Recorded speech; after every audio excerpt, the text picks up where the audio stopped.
So hi guys welcome back to my to videos. तो इस video में दोस्तों डिस्कस करने वाले हैं यहाँ पर कुछ इंपॉर्टेंट कंपनीज़ को और उनसे रिलेटेड कुछ इंपॉर्टेंट अपडेट्स हैं जिसकी बात करेंगे इस वीडियो में।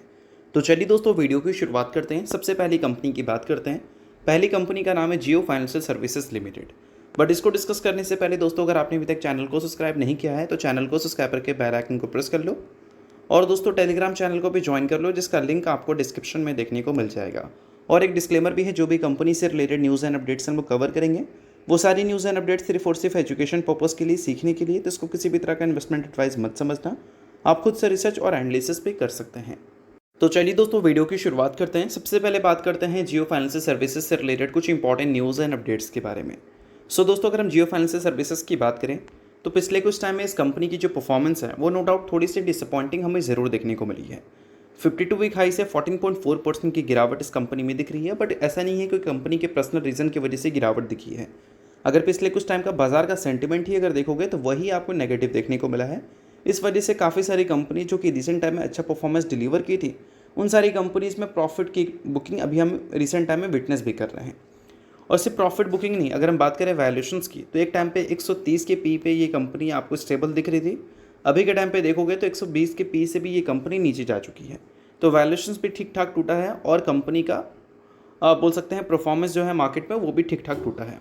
बट इन सारी चीज़ों के बाद दोस्तों आने वाले कल में जियो फाइनेंशियल सर्विसेज की परफॉर्मेंस हमें कैसे दिख सकती है, वो सभी चीज़ कंपनी के नंबर्स यानी कि Q2 की जो अर्निंग्स हैं उस पर डिपेंड करती हैं। अब देखो Q2 के अर्निंग्स इस कंपनी के लिए काफ़ी इंपॉर्टेंट हो जाते हैं क्योंकि जब से कंपनी लिस्टेड है तब से लेकर अब तक अगर देखोगे तो कंपनी ने कुछ खास नंबर्स हमें दिखाए नहीं हैं अगर कंपनी के मार्केट कैप के हिसाब से देखें तो। बट हो सकता है कि Q2 में कंपनी हमें नंबर्स इंप्रेसिव दिखाती हुई नज़र आ जाए क्योंकि Q2 में कंपनी ने काफ़ी सारे बिजनेस की शुरुआत की थी। इसमें एक बिजनेस था AMC यानी कि एसेट मैनेजमेंट कंपनी, जिसके लिए जियो फाइनेंशियल सर्विसेज ने ब्लैक रॉक के साथ एक जॉइंट वेंचर का फॉर्मेशन किया था और काफ़ी सारे फंड म्यूचुअल फंड में लॉन्च किया था और लगभग 17,000 करोड़ के आसपास का अमाउंट भी उन्होंने रेज़ किया था। और इसके अलावा फंड रेज इन्होंने किया था इसी Q2 की पीरियड में। अब इंपॉर्टेंट ये है कि Q2 के नंबर्स जियो फाइनेंशियल सर्विसेज के लिए तो इंपॉर्टेंट है ही, बट साथ में बाजार के लिए भी इंपॉर्टेंट है क्योंकि अब हमें पता होना चाहिए कि जियो फाइनेंशियल सर्विसेज जो है वो निफ्टी 50 का पार्ट है। और कोई भी कंपनी जब निफ्टी 50 का पार्ट होती है तो वो कंपनी इंपॉर्टेंट होती है बाज़ार के लिए क्योंकि उन कंपनी के जो नंबर्स होते हैं और उन कंपनी की जो परफॉर्मेंस होते हैं उसी की बेसिस पर डिसाइड होता है कि निफ्टी कैसा परफॉर्म करेगी। और जो कंपनी अंडर परफॉर्म करती है उसको निफ्टी से एग्जिट कर दिया जाता है और जो अच्छा परफॉर्म करती है उसको एंट्री मिल जाता है। अब जियो फाइनेंशियल सर्विसेज को एंट्री क्यों मिला मुझे पर्सनली नहीं पता। सो अब दोस्तों वीडियो में आगे बढ़ने से पहले बात कर लेते हैं सेबी रजिस्टर्ड टेलीग्राम चैनल के बारे में, जिसको चाहो तो आप ज्वाइन कर सकते हो। अब ज्वाइन करने का सबसे बड़ा बेनिफिट क्या है वो मैं आपको समझा देता हूँ। देखो मार्केट से रिलेटेड जो इंपॉर्टेंट एनालिसिस होते हैं वो आपको यहाँ पर देखने को मिलता है, वो भी बिल्कुल फ्री ऑफ कॉस्ट। उसके अलावा काफ़ी सारी कंपनी के चार्ट्स आपको देखने को मिलते हैं रेगुलर बेसिस पे, जो कि यूट्यूब पे तो अब आपको देखने को मिलेगा नहीं। तो वो सारी चीज़ें आपको टेलीग्राम में ही अपडेटेड देखने को मिल जाती हैं। और इसके अलावा दोस्तों सेबी रजिस्टर्ड टेलीग्राम चैनल है तो यहाँ पर आपको काफ़ी सारे कॉल्स वगैरह भी देखने को मिलते हैं जिसका भी बेनिफिट आप ले सकते हैं। पास्ट में जो कॉल्स वगैरह यहाँ पर देखने को मिले थे उसकी परफॉर्मेंस भी हमें काफ़ी अच्छी देखने को मिली थी, जिसको आप चाहो तो नोट डाउन कर सकते हैं। और साथ में दोस्तों यहाँ पर लाइव आकर जो भी आपके डाउट्स इंक्वायरीज हैं वो भी क्लियर किया जाता है। तो लिंक इसका आपको डिस्क्रिप्शन में देखने को मिल जाएगा। लिंक के थ्रू जाकर आप सेबी रजिस्टर्ड टेलीग्राम चैनल को ज्वाइन कर लेना, क्योंकि ना कंपनी के नंबर हमें अच्छे देखने को मिलते हैं और ना ही मार्केट में कंपनी का उस लेवल का परफॉर्मेंस। बट ठीक है, अगर रिलायंस की कंपनी है और मार्केट कैप काफ़ी बड़ा है तो एक अपॉर्चुनिटी ज़रूर दिखती है कि हाँ भाई फ्यूचर में कंपनी के नंबर्स हमें अच्छे दिख सकते हैं। और ऐसा नहीं कि कंपनी बिजनेस के लिए कुछ कर नहीं रही है, बिल्कुल कर रही है। अगर हम कंपनी के एक सब्सिडरी की बात करें जो कि है जियो पेमेंट बैंक, उनसे रिलेटेड इंपॉर्टेंट अपडेट्स की, तो उन्होंने दोस्तों सेविंग प्रो अकाउंट लॉन्च किया है जिसमें बोल सकते हैं आप इन्वेस्ट कर सकते हैं surplus money in overnight fund, जो ऑफर कर रही है अप टू 6.5% का रिटर्न।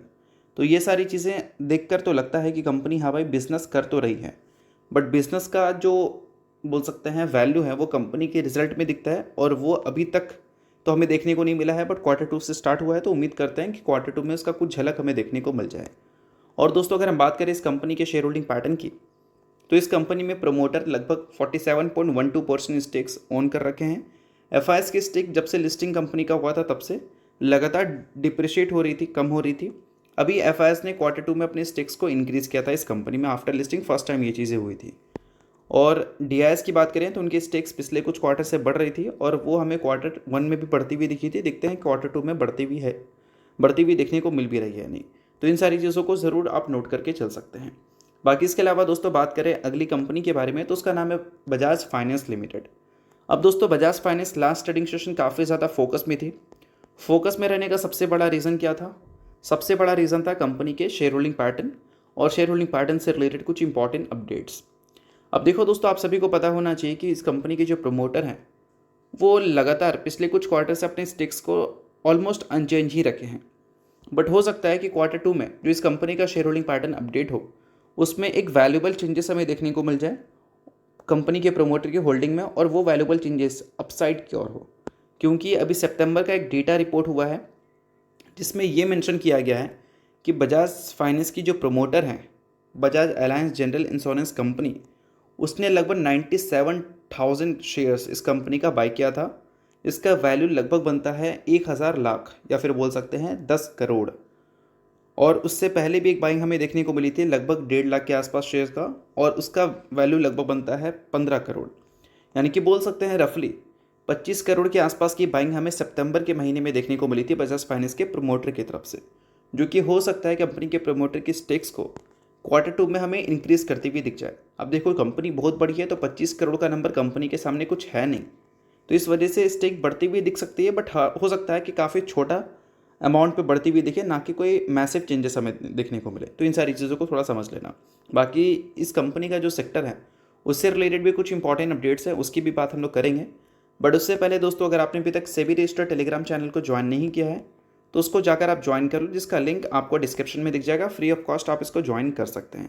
ज्वाइन करने का सबसे बड़ा बेनिफिट क्या है? मार्केट से रिलेटेड जो इंपॉर्टेंट अपडेट्स होती हैं, कंपनी से रिलेटेड, मार्केट ट्रेंड से रिलेटेड, इंडस्ट्री से रिलेटेड, वो सारी चीज़ें आपको अपडेटेड देखने को मिलता है।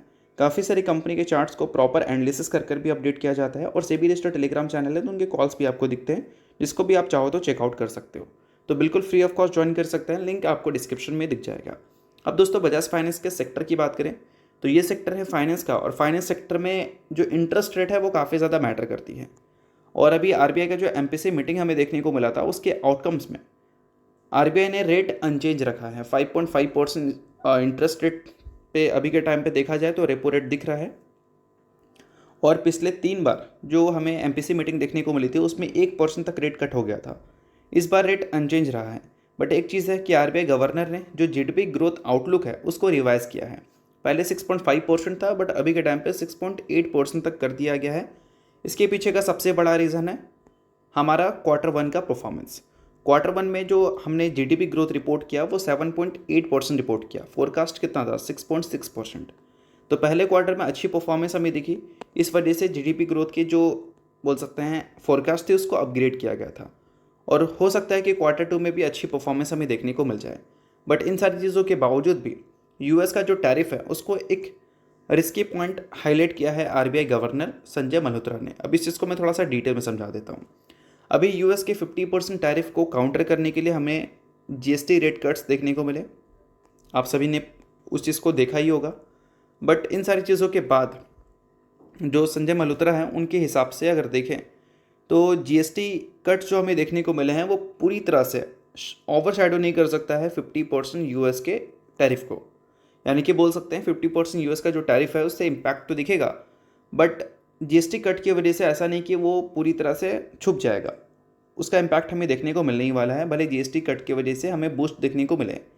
तो इन सारी चीज़ों को हाईलाइट करते हुए उन्होंने इस चीज़ को मेंशन किया है।